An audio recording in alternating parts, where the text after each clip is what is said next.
বন্ধুরা আজকের এই ভিডিওতে জাতীয় বিশ্ববিদ্যালয়ের অনার্স ভর্তির প্রথম রিলিজ স্লিপে আবেদন করতে হলে তোমার কি কি কাগজপত্র বা ডকুমেন্টস প্রয়োজন হবে, আবেদন করতে তোমার কত টাকা লাগবে, এছাড়াও আবেদন করার সময় তুমি কিভাবে কোন সাবজেক্টে কতগুলো আসন রয়েছে সেটি কিভাবে চেক করবে, এগুলো নিয়ে বিস্তারিত এই ভিডিওতে আলোচনা করব। তাই সম্পূর্ণ ভিডিওটি দেখা প্রত্যেকের জন্য গুরুত্বপূর্ণ। চলো শুরু করা যাক। শুরুতে যে বিষয়টি শেয়ার করব, রিলিজ স্লিপে আবেদন করার জন্য কী কী ডকুমেন্টস বা কাগজপত্র লাগবে। দেখো, বেসিক্যালি একাডেমিক কোনো ধরনের পেপারই লাগবে না। যেমন প্রাথমিক আবেদন করার সময় তোমার এসএসসি এইচএসসির অ্যাডমিট কার্ড প্রয়োজন হয়েছিল, রেজিস্ট্রেশন কার্ড প্রয়োজন হয়েছিল, ছবি প্রয়োজন হয়েছিল। রিলিজ স্লিপে আবেদন করতে কোনো কিছুই লাগবে না, ছবিও লাগবে না বা কিচ্ছুই লাগবে না। শুধুমাত্র দুইটা ইনফরমেশন লাগবে। একটা হচ্ছে তুমি প্রাথমিক পর্যায়ের আবেদন করার পরে যে অ্যাপ্লিকেশন ফর্ম দেওয়া হয়েছিল, সেই অ্যাপ্লিকেশন ফর্মের মধ্যে দেখতে পারবে admission roll number, pin number আছে। ওই অ্যাডমিশন রোল নাম্বার, পিন নাম্বারটা প্রয়োজন হবে। ইতিমধ্যে তোমরা যে তিনটি মেধা তালিকা, মানে প্রথম মেধা তালিকা, দ্বিতীয় মেধা তালিকা, যারা কোটার অন্তর্ভুক্ত আছো তোমরা কোটা মেধা তালিকা চেক করেছো, যেরকমভাবে তোমার রোল নাম্বার, পিন নাম্বার দিয়ে প্রোফাইলে লগ ইন করেছো, সেম একই রকমভাবে রিলিজ স্লিপে আবেদন করতে হলে ওই রকম তোমার প্রোফাইলে লগ ইন করতে হবে।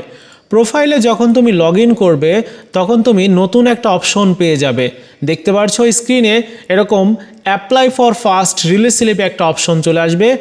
এই ফার্স্ট রিলিজ স্লিপের উপরে ক্লিক করে দিতে হবে। এখানে ক্লিক করে দেওয়ার পর দেখতে পারবে 5টি কলেজ চয়েস করার অপশন চলে আসবে। এখন প্রথম যে কলেজটি তুমি সিলেক্ট করতে চাইছো, ওই কলেজে কতগুলো আসন রয়েছে কিভাবে তুমি দেখবে? ওই কলেজে যতগুলো আসন রয়েছে দেখার জন্য তোমার ওই কলেজটি সিলেক্ট করতে হবে। ওই কলেজ সিলেক্ট করার জন্য কি করতে হবে? সেক্ষেত্রে তোমরা দেখতে পাচ্ছ মাঝের সাইডে যে কলেজ সিলেকশন অপশন রয়েছে, কলেজ সিলেকশন অপশনে এসে তোমাকে প্রথমে ডিভিশন সিলেক্ট করতে হবে। যে কলেজে অ্যাপ্লাই করতে চাইছো ওই কলেজটি কোন বিভাগে রয়েছে। এবার ওই বিভাগের মধ্যে যতগুলো ডিস্ট্রিক্ট আছে এখানে দেখতে পারবে। এখান থেকে তোমার যে কলেজে অ্যাপ্লাই করতে চাইছো ওই কলেজটির জেলা সিলেক্ট করবে। এবার সিলেক্ট ডিজিআর কলেজে ক্লিক করে যে কলেজটিতে অ্যাপ্লাই করতে চাইছো সেই কলেজটি সিলেক্ট করবে। যেমন এখানে আমি একটা কলেজ সিলেক্ট করে দিয়েছি, সার্ভার জনিত সমস্যার কারণে হয়তো আসছে না।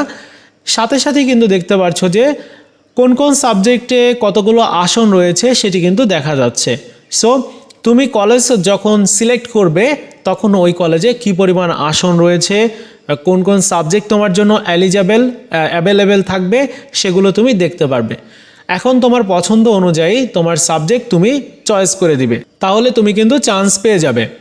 এখন অনেকে বলতে পারে যে ভাইয়া এই রিলিজ স্লিপে আবেদন করার পরে কোনো টাকা পয়সা জমা দিতে হবে কিনা। না বন্ধুরা, কোনো টাকা পয়সা জমা দিতে হবে না। অনলাইনে বাসায় বসেই তুমি এই রিলিজ স্লিপের আবেদনটি কমপ্লিট করে নিতে পারবে।